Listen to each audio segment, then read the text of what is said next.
evening and welcome. This is Primetime News on TV1. For the Newsfirst team, I'm Yuki Pasha. Before we head into your stories in details, let's start off with a look at tonight's headlines.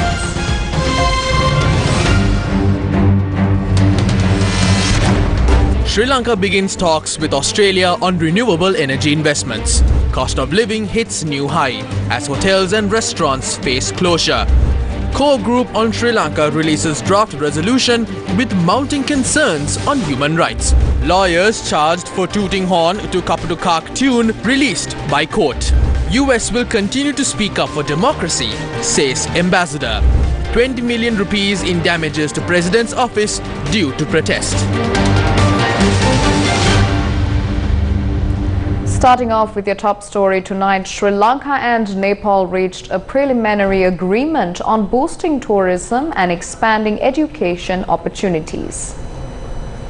Sri Lankan President Ranil Wickremesinghe engaged in discussions to reach a bilateral agreement between Nepal and Sri Lanka on the development of Sri Lanka's tourism sector and the expansion of university education opportunities. Basudev Mishra, ambassador of Nepal to Sri Lanka, attended the meeting held at the President's office in Colombo today. During the discussion, an agreement was reached to implement a youth exchange program, enabling the youth of both countries to join university education and tourism sector opportunities. The administrative measure to make the agreement a reality is to be done by the Minister of Foreign Affairs in Sri Lanka and the Government of Nepal. A preliminary round of discussions was held between President Ranil Wickremesinghe and Australian High Commissioner David Hawley to explore the opportunities for investment in the renewable energy sector in Sri Lanka. The discussion was held at the President's office in Colombo with the participation of a group of Australian investors. President Wickremesinghe has emphasized the priority to encourage new investments in the renewable energy sector as a solution to the current energy crisis and to ensure uninterrupted power supply. Spiraling living costs, including sharp rises in energy bills and tariff hikes, continue to impact the lives of every Sri Lankan. Now, Newsfirst took to the streets today to understand more on the plight of the people.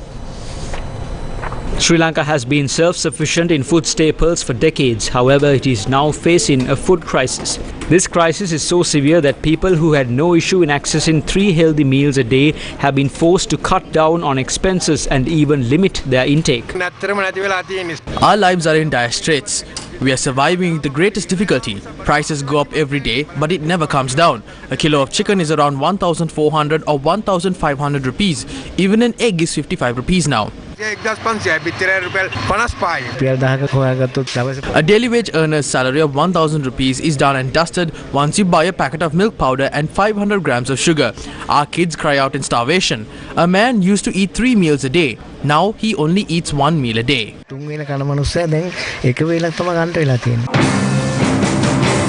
What are merchants saying about the skyrocketing cost of living?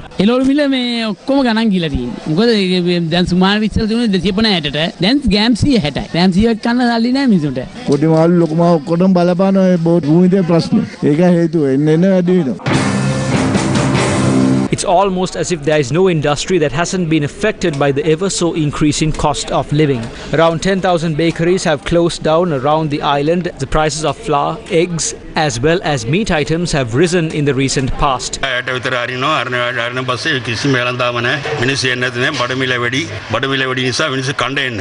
bill එක මම දැක්ක අද ඇවිල්ලා තියෙනවා කෙලින්ම double වෙලා ඇවිල්ලා තියෙනවා. ඒතකොට වතුර බිල ඒක ඩබල් වෙලා ඇවිල්ලා. ඉතින් මේ ඔක්කොම බත් පැකට් එකට, තේකට, විත් රොටියට, කොත්තු රොටියට මොනවා හරි යන එකට එකතු කරන්න වෙනවා. The Restaurant Owners Association states that they might even have to close down school canteens if the ongoing crisis prevails. There are more than 4,600 schools in Sri Lanka. We have no way of continuing operations at the canteens in these schools. Half of them have closed down already. Our kids are going on without even having breakfast. Will the crisis be brought under control? The World Food Programme says without food assistance, the food security situation is expected to deteriorate further due to poor harvest forecasts of staple foods. import restrictions, and the ongoing economic crisis.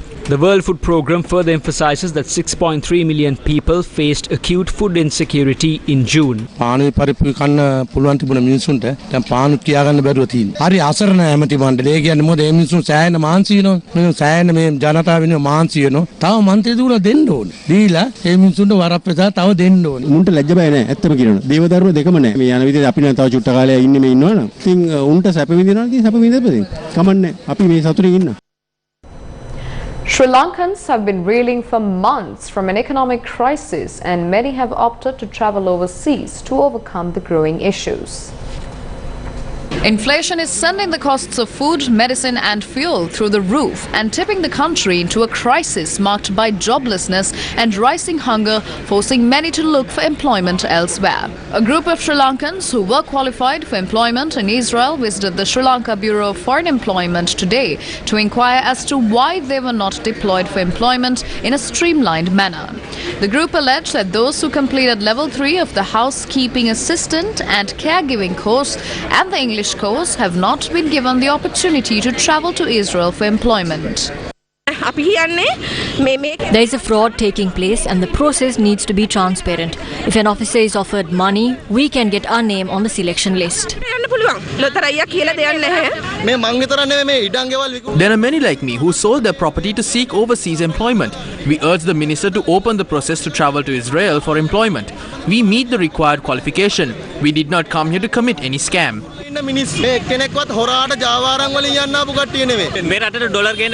They are purposely ruining means of generating dollar revenue to the country. Only a limited number of people completed this program. How can we expect a government to develop a country when they cannot even send the qualified group overseas?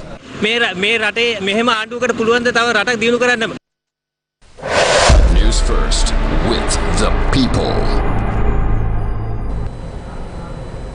A new draft resolution on Sri Lanka, co-sponsored by the core group at the UNHRC, the US, the UK, Canada, Germany, Macedonia and Malawi, was made public today.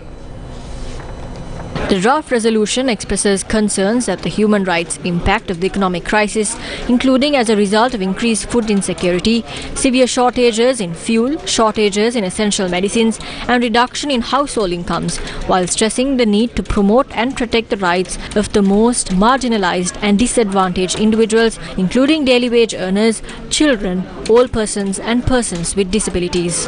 It expresses concern over other human rights developments since April 2022, including violence against and arrests of peaceful protesters, as well as violence against government supporters, resulting in deaths, injuries, destruction and damage to houses of members of parliament, and stresses the importance of independent investigations into all attacks and for those found responsible to be held account. Core group at the UNHRC said it is concerned at continued militarization of civil government functions, the erosion of the independence of the judiciary and key institutions responsible for the promotion and protection of human rights, lack of progress in addressing long-standing grievances and demands for Tamil and Muslim populations, surveillance, intimidation and harassment of journalists, human rights defenders, families of the disappeared and persons involved in memorialization initiatives, and sexual and gender-based violence.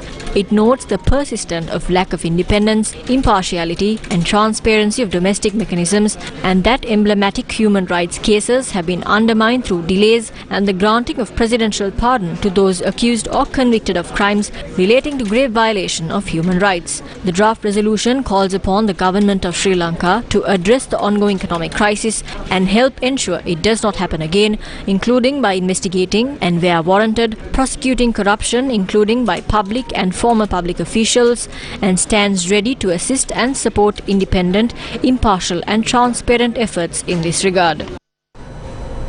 A Sri Lankan court today released a lawyer for tooting his car horn to the tune of the famous Aragalaya theme. A Sri Lankan lawyer who was charged with tuning his car horn to the tune of the famous song and Aragalaya theme Kaputuka Kakak was released by the court on Wednesday. The lawyer was charged for installing the horn with the said tune on his car during a memorial held at Golface Green to remember the lives lost and those who were injured during the Aragalaya's people's struggle. Colombo Additional Magistrate M.S. Prabhakaran strictly warned the Fort Police to understand the law before filing a case against anyone. Thus, the court ordered the release of Attorney-at-Law Dushmantha Weeraratne. President's counsel Salia Piris Sarajayamana and other counsel making submissions to court said the lawyer in question had tooted his horn against the unlawful arrest by Sri Lanka police and noted that the Constitution of Sri Lanka has given the right to the citizens to express their dissent towards the government. Defence counsel also told court that the sitting president and the former president Mahinda Rajapaksa had also protested against governments when they were in opposition. They added that charging the lawyer for excess sound completely violated the fundamental rights that have been confirmed by the Supreme Court in the Janagosha case. On the 9th, there was a memorial to remember those who lost their lives. A case was filed against the lawyer for tooting the horn to the tune of Kaputukak. The charge was unnecessary tooting. 3 president's counsels and other senior counsels visited the traffic court today and made submissions. Thereafter, the judge strongly warned the police not to file cases in this manner. The lawyer was acquitted and released. The police was reprimanded in the court.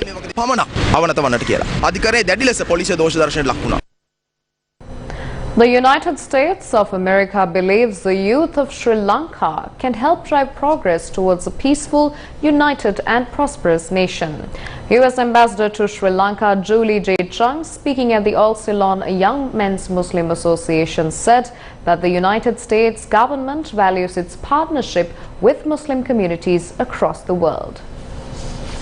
U.S. Ambassador to Sri Lanka Julie Chung said the work by the youth is important, training the next generation of leaders who will build bridges of understanding and respect across Sri Lanka's diverse communities. The ambassador said, as the world faces transnational challenges these days, it is the rising generation of leaders of youth who will help find innovative solutions. She also applauded the work of the Bar Association, represented by Salia Piris, for being courageous in speaking up for rule of law and speaking truth to power. Since June, the US announced $180 million in new humanitarian assistance that goes straight to those who need it the most, to provide farmers with fertilizer and seeds, to help dairy farmers be more productive, providing meals to school children so they don't go hungry at school and can instead play and learn with their friends, and the financing of SMEs that gives small business owners just a chance to live out their dream.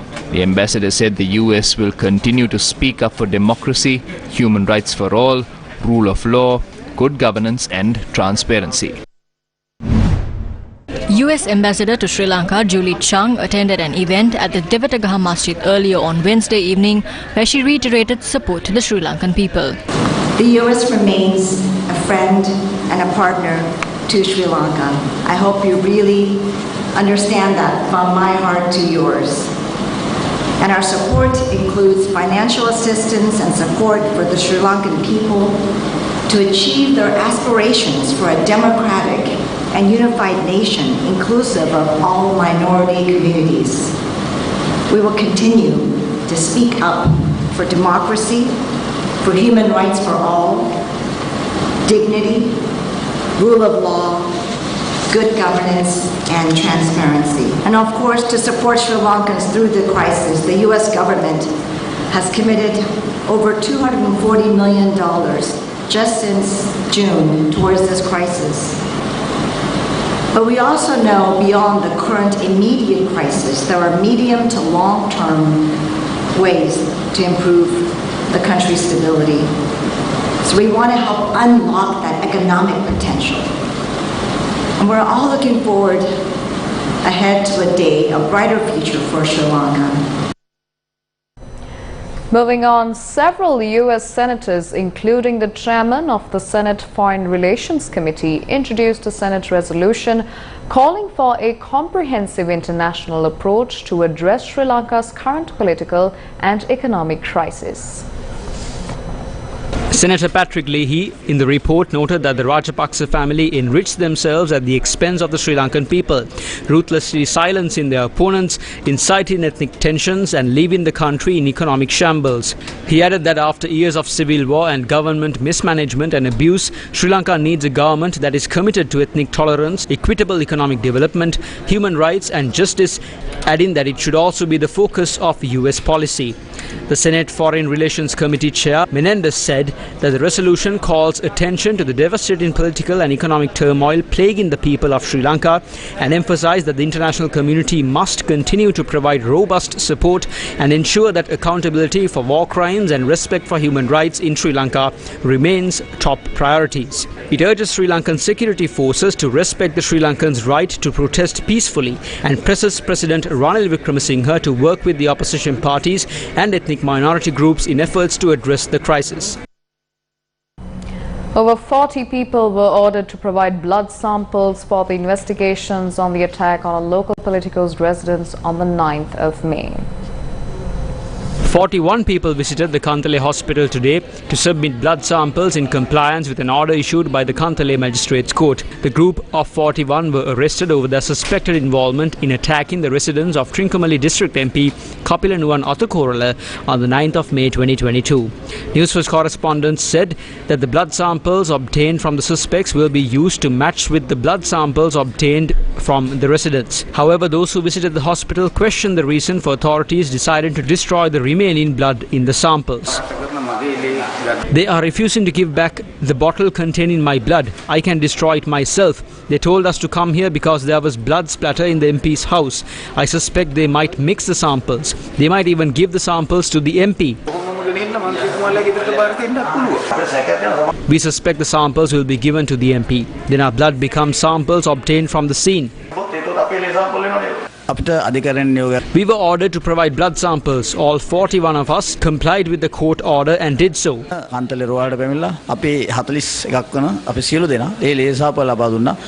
following the intervention of the health officials, the devices used to obtain the blood samples were destroyed in the presence of the group. Still in news here at home, several cases relating to the events that transpired on the 9th of July this year were taken up in court.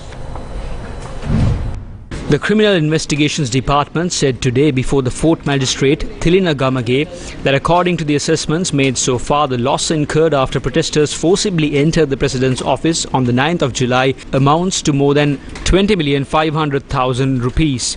The Criminal Investigations Department informed the court that the damage done to the buildings has not been assessed so far, and the District Secretary has informed the Pradesh Sabha Secretary to assess the said loss. This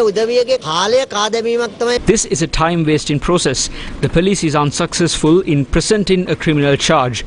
Sri Lanka police must withdraw the B report immediately. Today, bail was granted to a woman who was charged for standing at the library of the President's office. In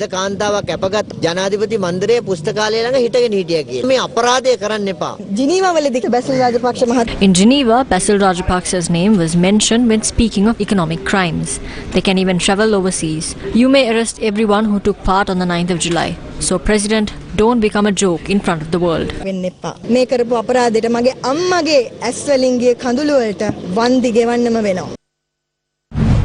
Tumula Hettiarachchi, who was an activist at the Galface protest site, was summoned to the Criminal Investigations Department today. The Computer Crimes Division and the Criminal Investigations Department has summoned me to record a statement regarding a social media related incident. Even before we were summoned, questioned and prosecuted regarding the case of the Presidential Secretariat. My question is, are we summoned in this way because of the love we have for this country, or because we felt the suffering of the people? Obstructing our work schedules and calling us like this to the police and for cases day by day every week is repression. Journalist Thalundu Jayawardana's petition to the Right to Information Commission regarding the standard and the quality of tear gas used against protesters in the recent past was called up today. The appeal was filed as the RTI was turned down by the authorities. Sri Lanka police submitted false information. The police said tear gas was purchased 3 times and they concealed the cost. The commission said that the IGP is accountable. The police was warned for restricting information. But today the police said that several cases on tear gas was taken up and information cannot be released. The commission said police must prove that releasing information due to a case could be detrimental to the case. The appeal will be taken up on the 6th of October 2022 and on that day we will be informed if the information will be made available or not.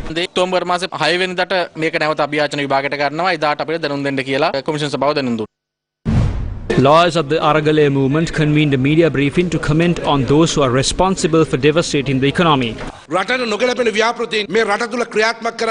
Decisions taken to implement projects that are not suitable for the country have led to the current situation. It is the political leadership who should be held responsible for dragging this country to this helpless situation and for creating this economic crisis. 5 names have been presented. Former Finance Minister Basil Rajapaksa, Ajit Niwad Cabral as a former central bank governor, P.B. Jayasundara, Artigala, Lakshman and 2 more names must be included in this. Gotabaya Rajapaksa, Mahinda Rajapaksa, who have the desire to put their name on every large-scale project, must also be held accountable for this economic crisis.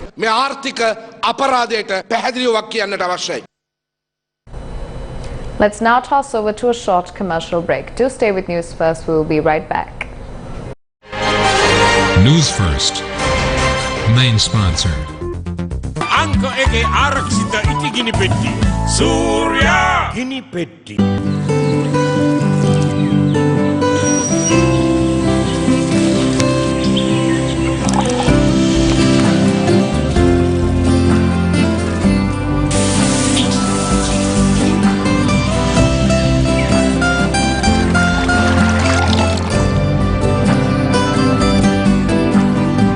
නිවෙස පුරා ගලන මේ සතුට සුරක්ෂිත කරන්නේ Islam Insight. Islam ජීවයයි ජලයයි ජීවිතේ. Welcome back to the news.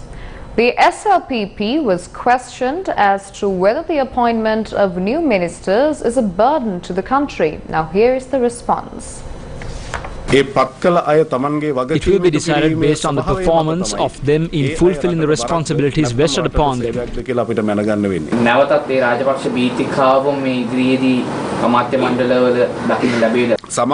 Some people think that the Rajapaksas will be represented by certain parties. Perhaps some people may feel political pain by thinking that way. Let's see after the appointments. Opposition leader Sajid Premadasa states that instead of providing relief to the people, the privileges awarded to ministers are being increased. There are no provisions, relief, assistance for the 22 million people in this bankrupt nation. Relief is limited to words. Some claim the tradition of panhandling must be eliminated. They appointed a hero in the name of Sinhala Buddhism for the past 2 years. And now what is happening after the country was made bankrupt? Those 134 MPs have formed an SLPP government. It's the same group that has returned. This is a very astounding political drama in recent global history that aims to deceive the people.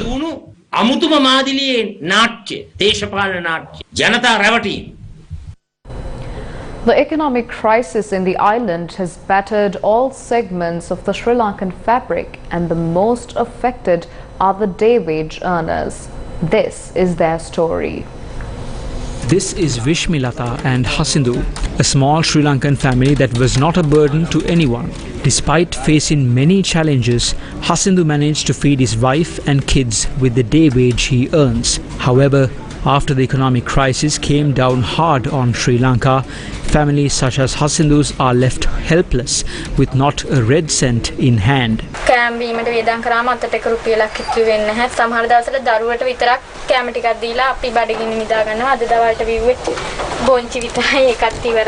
Sri Lankan authorities have repeatedly said that social security programs will be introduced to protect the low-income earners from the economic crisis.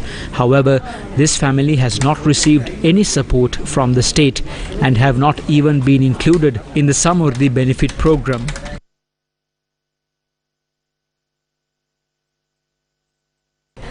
Food security and malnutrition is today a serious situation in Sri Lanka. In response to this, the College of General Practitioners of Sri Lanka and GovMadda helped out those who needed it the most. For many years, part of Gammadha's focus has been helping those who need it the most. Over the past year, that has included supporting families with food. Gammadha has been able to serve communities across Sri Lanka with the help of general Sri Lankans both here and overseas. Today, the College of General Practitioners of Sri Lanka came forward to partner with Gammadha to support selected families get through these hard times. Dr. K. Chandrasekhar from the College of General Practitioners of Sri Lanka elaborated on their partnership.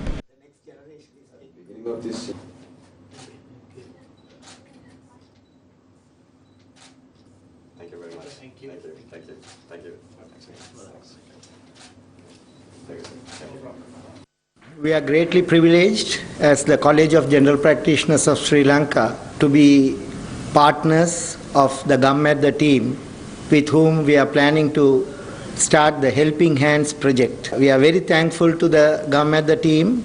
So college is interested in looking into three aspects. One is on giving the provisions for the families so that they can live their day-to-day life. Then comes the education. No child should not be out of school due to poverty. Then the third thing is we want those families to stand on their own feet. The project will expand in the future to include supporting impoverished families earn an income.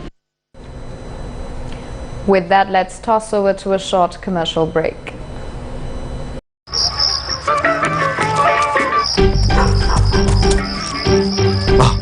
මොකද මහත්තයා මේ නෑ මේ ගෙදර sync එකේ අයි මහත්තයා ස්ලෝන් නෙවෙයිද දැම්මේ හදිස්සියට බාලා පයිප්පයක් දැම්මේ නැද්ද මුදලාලි ඊයේ පෙරේදා කඩේ රිපෙයාර් කරන්න ගෙනාපු ගම් චුට්ටක් මේ වගේ ප්‍රශ්න වලට හොඳම විසඳුම ස්ලෝන් ගම් චුට්ටක් හැබැයි ඉක්මනින් දාගන්න ස්ලෝන් පයිප්පයක් ස්ලෝන් ගම් චුට්ටා හැම ගෙදරකම සිටිය යුතු ජනනල කාර්මිකයා දැන් රඟම ග්‍රොසරියෙන් මිලදී ගන්න BizFast. Welcome back to the news. BizFast has the details of today's Treasury bill auction.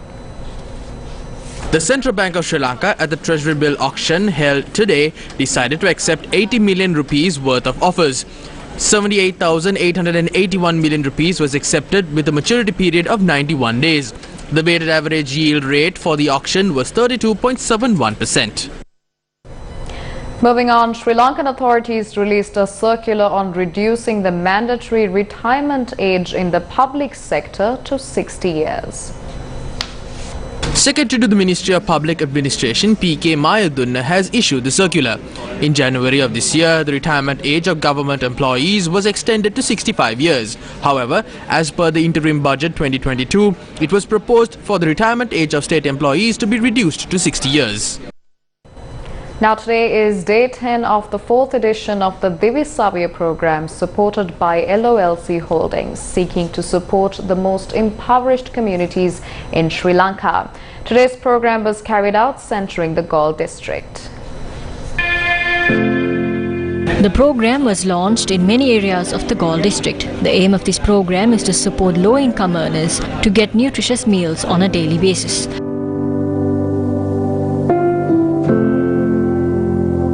Essential relief packages were delivered to the families in need that were identified in the Galle district.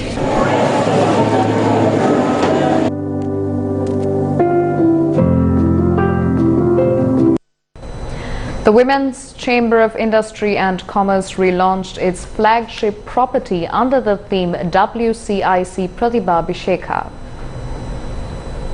WCIC Pratibha Abhisheka, the Women Entrepreneurs Award 2022, will recognize and reward the outstanding women entrepreneurs of Sri Lanka and the SAARC region. The award ceremony will be held in January 2023.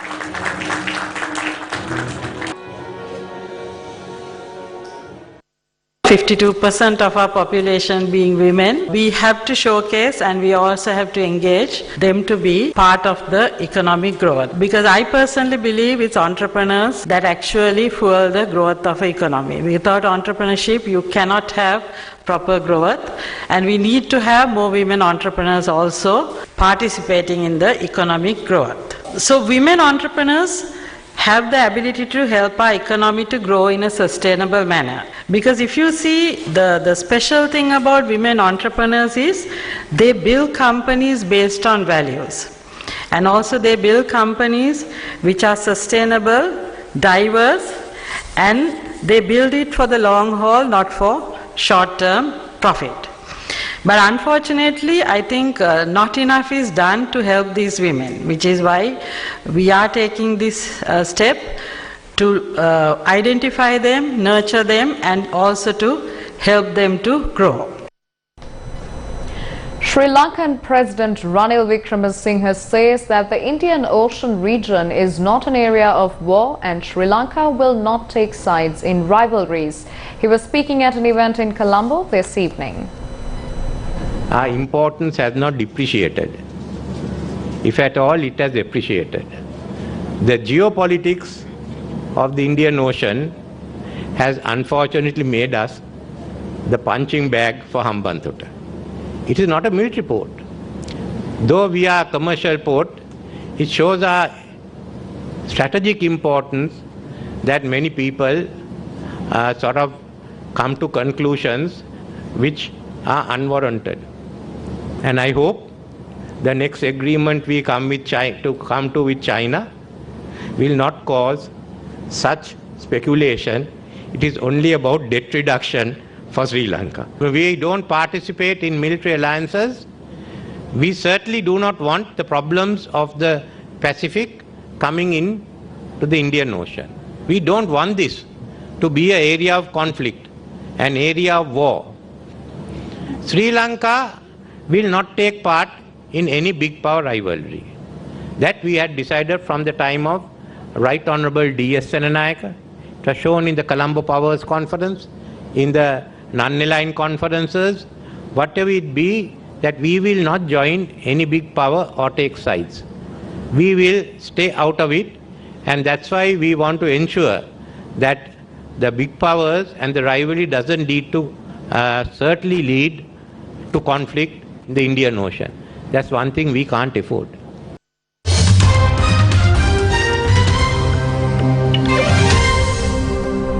Preparations are being made for the state funeral of Queen Elizabeth II when the nation will say a final farewell to Britain's longest ever reigning monarch. Now, in a slow procession yesterday, the specially lit hearse passed through London streets to allow tens of thousands of people to see the coffin passing by.